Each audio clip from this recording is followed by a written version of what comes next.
You got me wrapped around your touch. Cooking and only eating Thai food. Lose me and bring me down to earth. Very, very good. Feels like I'm tired, cause baby, I don't understand why I just keep coming back like your gravity. Ooh. Okay, let's go over the things I got at H Mart. Some things I need immediately and also just restocks. First one is this samjang that I found in a little squeezy bottle, which I find is really convenient because opening an entire container to use for like the random Korean barbecue dinners we have, the whole paste tends to dry out. So in a little twisty top like this is great. I got two, I like the little cartons, they're easy. 2 coconut milks, but then I also got 2 coconut creams. For Thai curry, you want to use, I don't know how you say in English, but huakati. So the top that's like thick. I figure this is kind of the same, hopefully. And then these rices are my favorite, these microwavable rices. One that I normally get, which is the purple rice. And then I got the mixed rice when I want to make a whole pot of it. These little kombucha sticks I keep seeing on YouTube. So when I saw them at H Mart, I was very curious. I like them, the grape flavor, muscat. This is a restock. I like these seasoning packets to make pho. So I'll do a chicken pho or like a beef one and make a whole big batch and freeze it all. Wanted to try this tomato hot pot base. Same, this one, but this one is a soup base for satay hot pot. Rock sugar, these are great for when you're making soups. Thai beef noodle soup, Vietnamese pho. I got some small miso soup packets. I'm also trying to have some more like Japanese style breakfasts with rice, miso soup, fish. We're about to get a lot of salmon and a lot of black cod. So I want to prepare for that. And sticky rice. Lastly is this soya bean. It's for sukiyaki, Thai style sukiyaki. I have various sukiyaki sauces that I brought back from Thailand. They do tend to be on the sweeter side. And so if you cut it with the soya bean one with the fermented tofu, it gives it a little more like funkiness, tartness. I might do like hot pot sukiyaki, or I might do like a stir-fried sukiyaki with glass noodles. And so I got that just in case. That's it for our haul. We are going to make pad see ew today. It's easy to cook for one with Thai food, honestly. I don't think a lot of people realize that. Because I don't have the fresh wide rice noodles, which are the best, and I didn't even think about buying some when I was at H Mart. Although honestly, they don't keep for very long. So this alternative is probably better, and especially with pantry stable things. Because I love these noodles already, I'm gonna use japchae noodles. I also like the sweet potato vermicelli noodles better than wunsen, like the bean thread glass noodles. They're easier to cook with. They're a little bit thicker if you haven't had japchae. And I think that it holds the flavor of everything better than an actual glass noodle. Pad see ew usually uses gailan or Chinese broccoli, but I actually prefer choi. I think it's more versatile. It's a little more mild in flavor. Another alternative, if you aren't close to an Asian grocery store, is just broccoli. Honestly, broccolini. That's going to be the most like a gailan. Okay, we have some variations and options. Pad see ew, you definitely need oyster sauce. And my favorite is panda. It's what, I'm used to using the most. The main flavor, one of the main flavors is soybean paste. And that gives it that sort of savory beany flavor. The next prominent flavor is black soy. Most similar to like a molasses, honestly. I actually have a version that I bought in Thailand, in Nakhon Sawan, that they're famous for, and they produce it there. And I tried some the other day, and it was very good. So I'm actually going to use this. It's vermicelli noodles, choi. I'm going to do tofu. So I'm going to air fry some tofu first because I like it a little bit crispier on the outside. Egg, and then these sauces. And then we'll get cooking. Okay, so we're going to chop up our tofu first and air fry it because I like it crispy. I did just see something on TikTok that said soak your tofu in salt water for a few minutes and that'll get it like extra crispy. So got them into little cubes.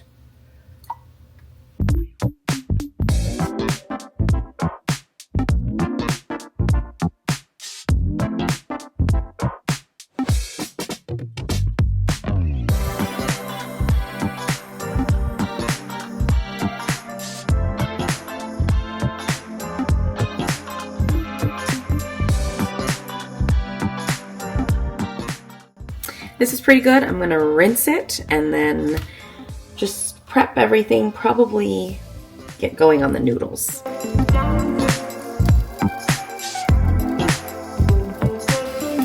Water is ready. So we're gonna do 6 to 7 minutes-ish. Maybe go a little under since we're gonna be stir frying.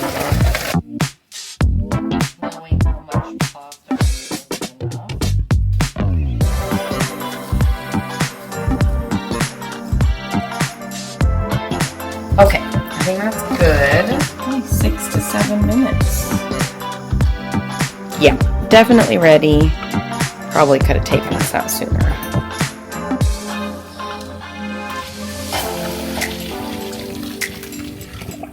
Whew. Sorry, I just steamed up the lens. I don't want it to get too mushy. Yeah, I should have pulled it faster. So definitely keep an eye. I don't think it needs the full 6 to 7 minutes. Good to go, yeah. I'll just try and cook it for less time. Let's pause and check on tofu. I don't think it needs a full 25 minutes.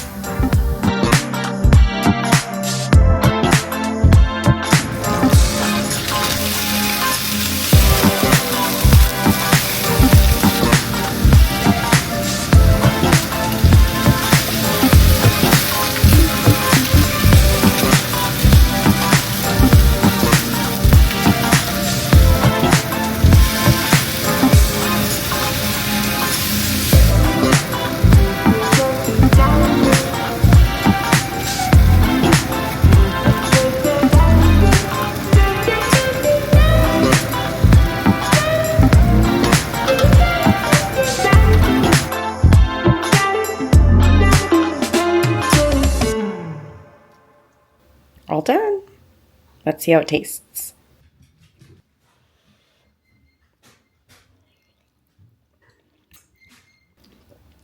It's good. It tastes like patsiu. My only thoughts are when you use a wide rice noodle, and obviously this is like an at-home stove, not like a professional wok, but the noodles get a bit caramelized from the sweet soy, from the sauce when it's in the pan.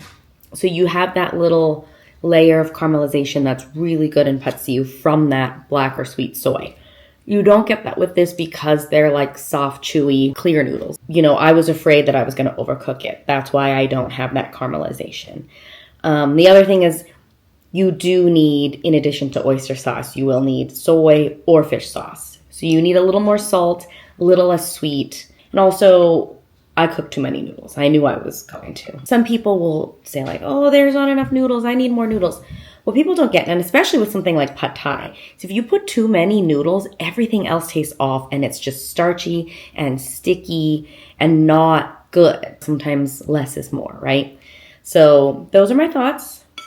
Baby, I'm locked on you like magnets. I can't let go of love. Your voice is like a poison, but you know that. For dinner tonight, we're gonna just do something really simple. I kind of just want a really easy ginger chicken. I have some boneless, skinless chicken thigh that I'm gonna slice up and just stir fry with. I have fresh ginger, mushrooms, onion, bell pepper, and just eat it with some white rice. Forgot, also green onion. I also have half a zucchini I'm just gonna throw in there.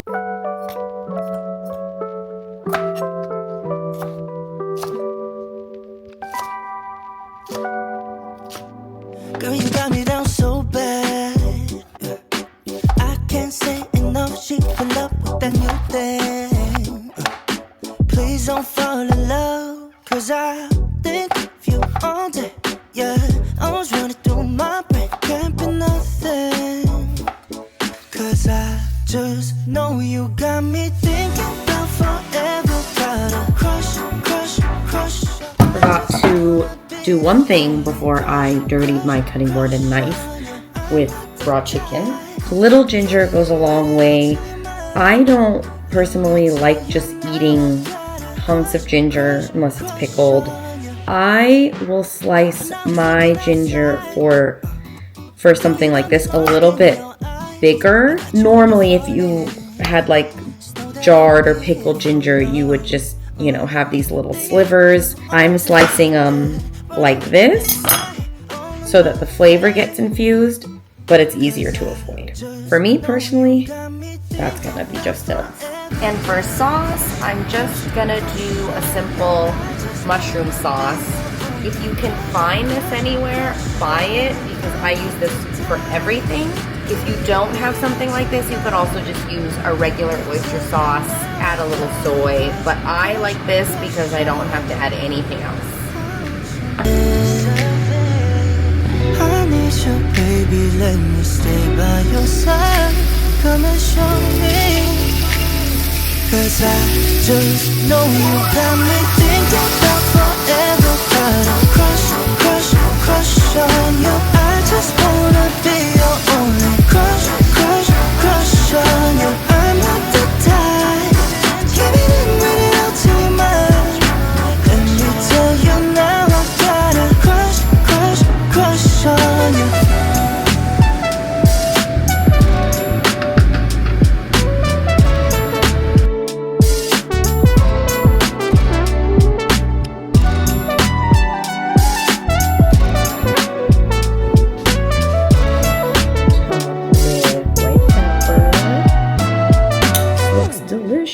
And it smells delicious. Yum.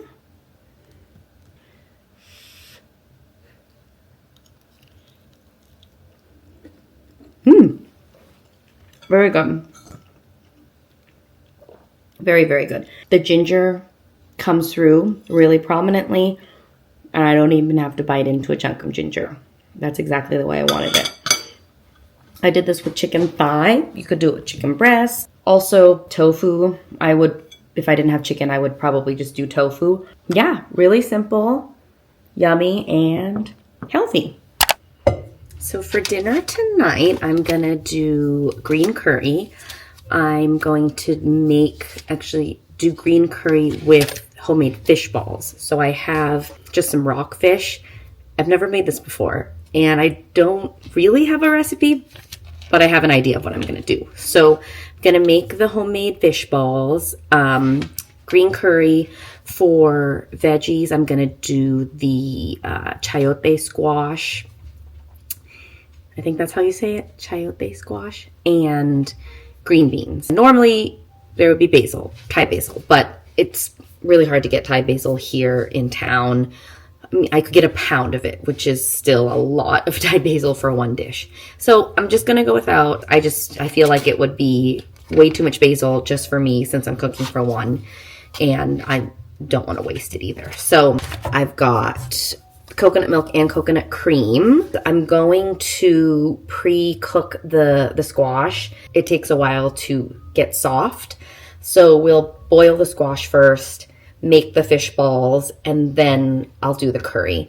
I'm gonna have the curry with rice noodles. So the dish that I am trying to mimic is kanom jin geng kiao wan. These are actually pho rice noodles. They taste very similar to kanom jin. I know that there is a specific noodle I could have purchased that is like kanom jin. It's like a somen noodle, I think. But I do like the rice noodles, and I thought they tasted very similar to that. So I'm going for convenience and what's already in my pantry. But this is the Lobo green curry packets that I got when I was in Thailand. And they actually sell these on Amazon as well. Yeah, we'll get started with that.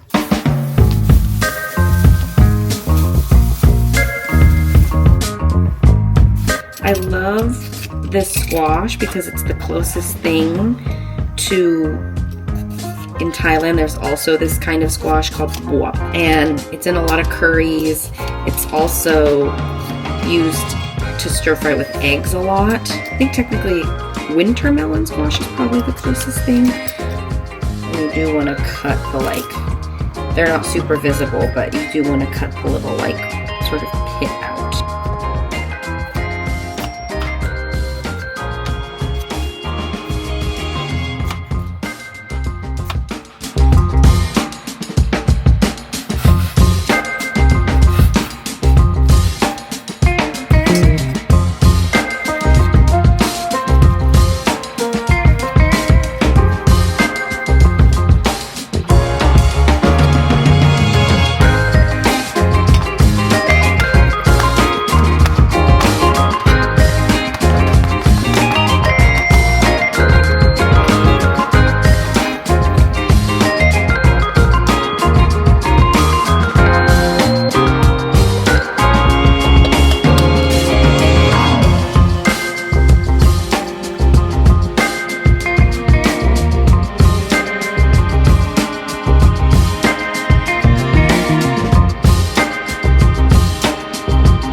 This consistency and texture looks way more like a fish ball.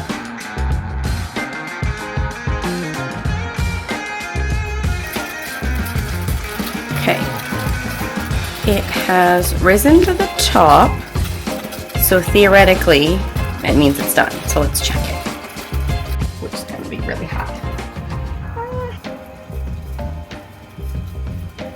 Yum!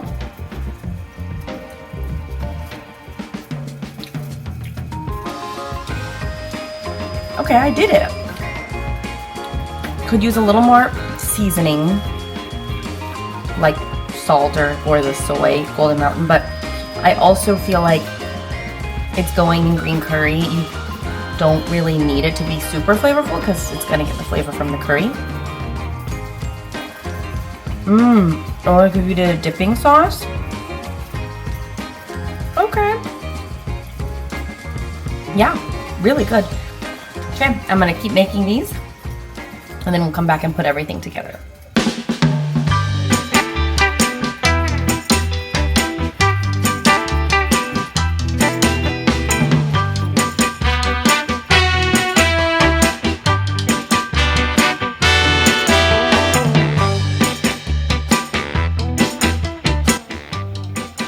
So I'm starting with the coconut cream. It's a bit thicker, and then we're gonna stir fry it, mix it along with the curry paste.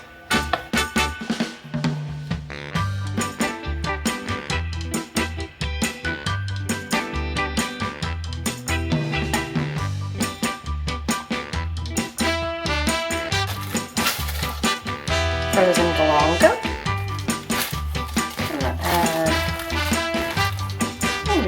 Pieces just for flavor.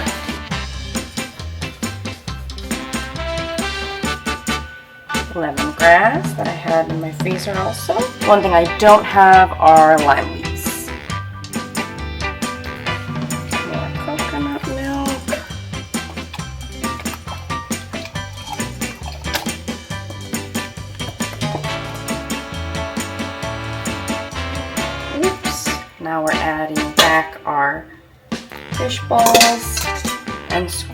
squash. I might not put all the squash because there's a lot of it.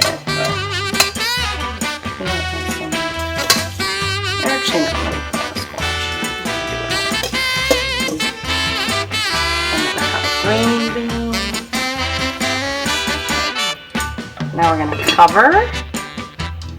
Let that go for a bit.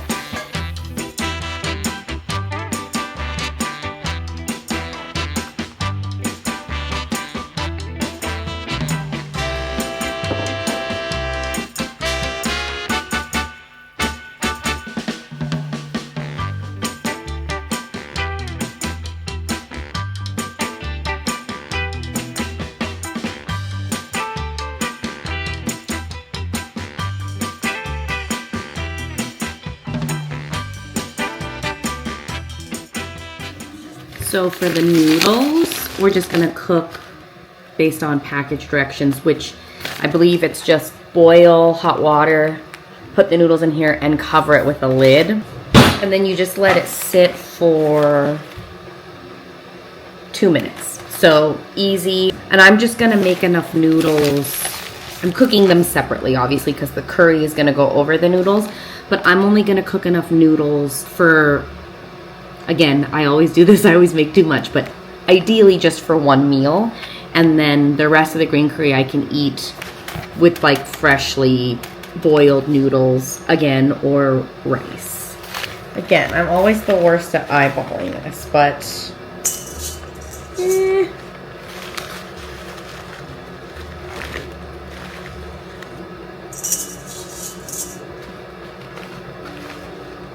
I'm gonna go with like this much.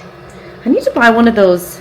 Don't they make those like little rings to measure out spaghetti and pasta and stuff? That's what I need for this. Boiling water goes in.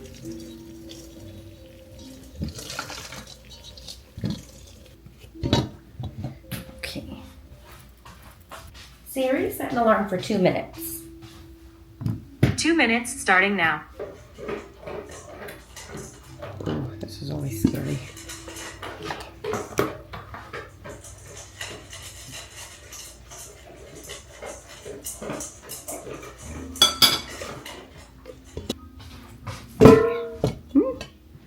Okay, so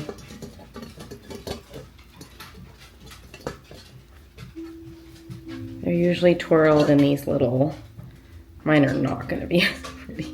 And they're gonna be small, but this is how we usually do it. And then my dad would always ask me, how many bundles do you want? How many pieces? That's what they look like. Our curry is also done.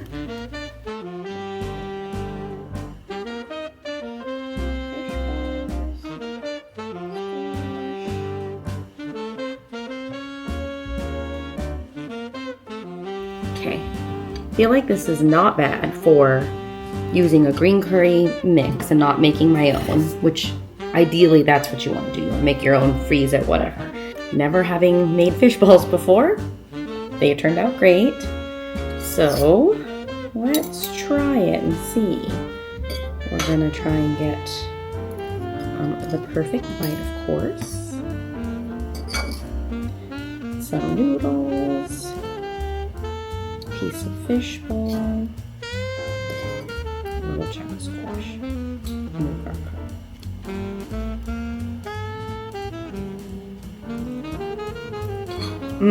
Very good. Super good. I don't love just this green curry paste. What we like to do is add more, well, there's no Thai basil or lime leaves, but if you make a paste out of lime leaves and Thai basil and you add it into the green curry paste, it gives it more color and it looks way more green.